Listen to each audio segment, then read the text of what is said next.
A pritom stále veľmi príjemný interiér, relatívne komfortné auto, celkom tiché, dobrý výhľad je z neho, to je kľúčové a mne sa na ňom páči nielen to, že môže mať zadné sedadlá, teda že je to 2+2, ale že to môže sklopiť zadnú lavicu, tak ako je teraz iba lavica, alebo teda môžu tam byť sedadlá, prípadne tam nemusí byť nič a je to mimoriadne praktické. Do tohto auta sa dá zmestiť horský bicykel.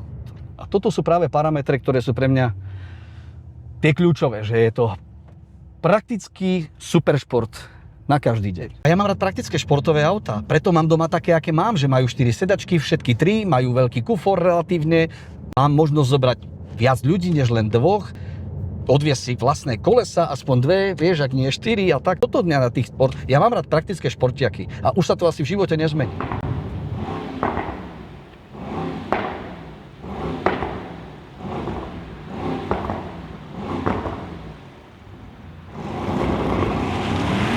Úplne s tebou súhlasím, mám 2 deti a rád s nimi idem tak, že sú všetci v aute, celá rodina v aute, takže ja som mile rád za to, že 911 zadné sedadla má a pre mňa bolo ohromným prekvapením, keď som prišiel na to, že tu sa dá v konfigurátore dať tie ďalšie 2 zadné sedačky, pretože ak by sa toto nedalo dať, tak pre mňa by to auto bolo úplne, že takto mínus.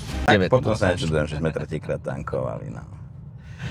Ale áno, ten rodinný charakter, alebo taký pohodlný charakter je tu. Ja mám rád takéto kupáky, ktoré majú praktické využitie.